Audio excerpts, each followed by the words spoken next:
Nous appelons Baba Sidi Ndongo.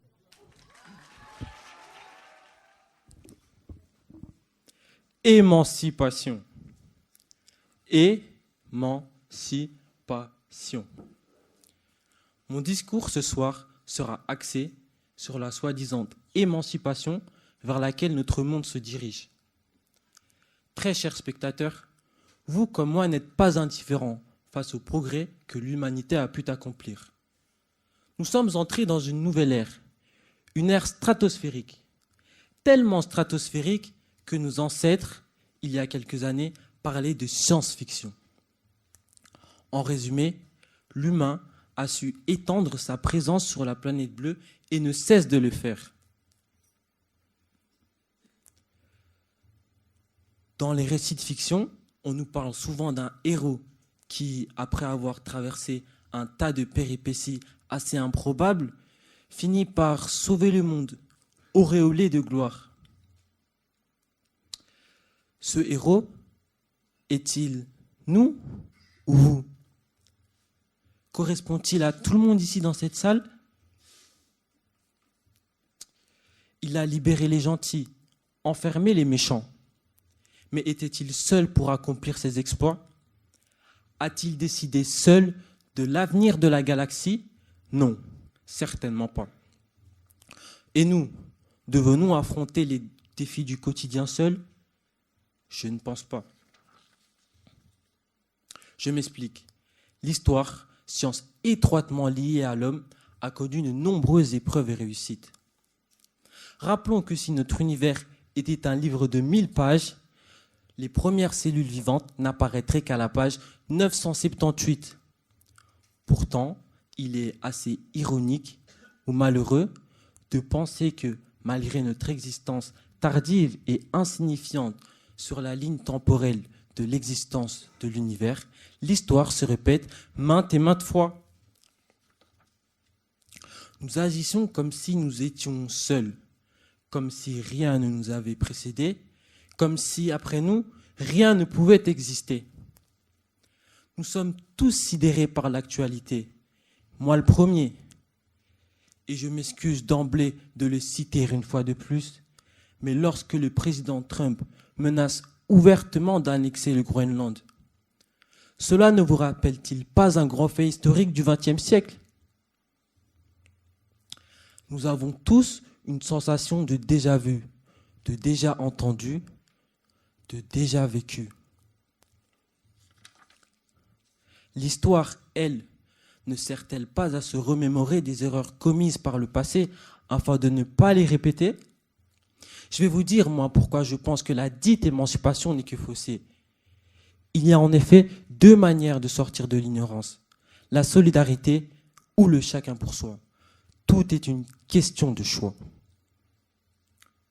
Cependant, on m'a souvent répété une phrase. Tout seul, on va plus vite. Ensemble, on va plus loin. J'ajouterais même qu'ensemble, on fusionne pour aller plus loin. Notre société capitaliste est basée sur des résultats immédiats. On veut tout de suite, peu importe les conséquences. Comme lorsqu'on se précipite d'acheter le dernier iPhone, alors que pour sa production, des milliers de mines ont été pillées. Toute cette cadence démesurée pour quelques fins morceaux de papier. Nos représentants, souvent des carriéristes entêtés aux ordres de la finance, n'ont aucun scrupule de la misère du monde. Alors, que faire pour remédier à cela? C'est pourtant simple. La solution est devant moi. J'en suis persuadé. En valorisant le meilleur de chaque individu présent ici dans cette salle, inimaginables sont les choses que nous arriverions à fonder. For sure.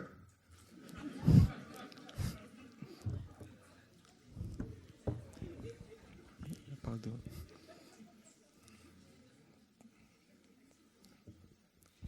Irréfutable est la thèse que certains d'entre vous possèdent des talents inexploités. Comment puis-je en être certain?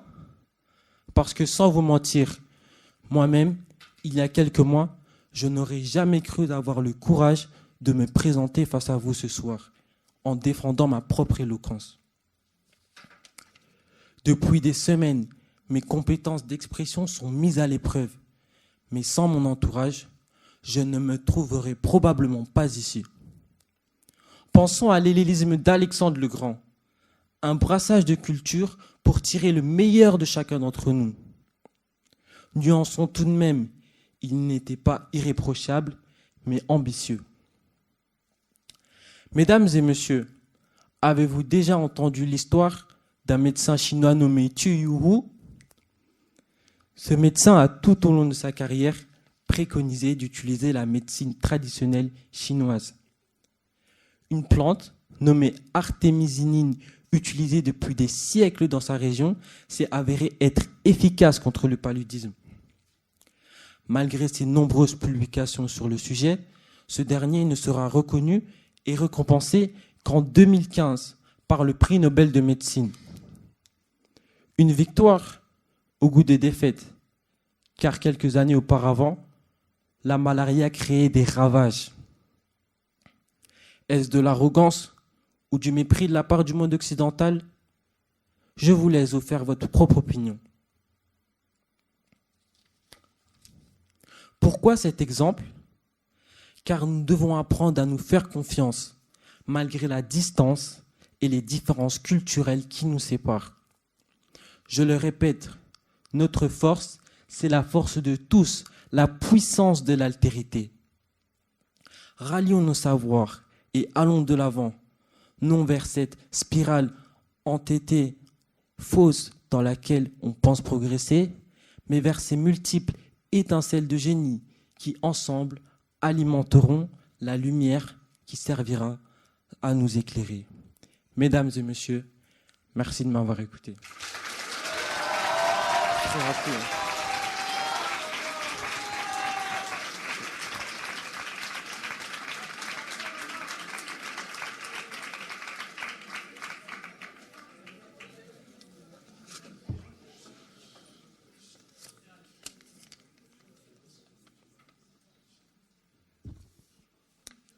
À vouloir étouffer les révolutions pacifiques, on rend inévitables les révolutions violentes. Le monde est rempli d'humains. Nous sommes tous conscients, moi-même j'en suis un. Il faut que nous apprenions à vivre en totale synergie, car sans l'autre, nous ne sommes rien. C'est ce que je voulais prôner dans le discours que je vous ai présenté ce soir. Et l'idée de l'autre est à respecter, tant qu'elle n'est pas néfaste à l'ensemble de la population. Nous voulons avancer dans un but commun, celui de réussir tous ensemble. Je pense que la propagande est un défaut qui est souvent utilisé par les despotes pour nous influencer en nous faisant croire que notre peuple pourrait se diriger vers une voie qui n'est pas si émancipatrice au final. Il faut que nous réfléchissions et prenons le bon chemin pour vraiment progresser. Merci.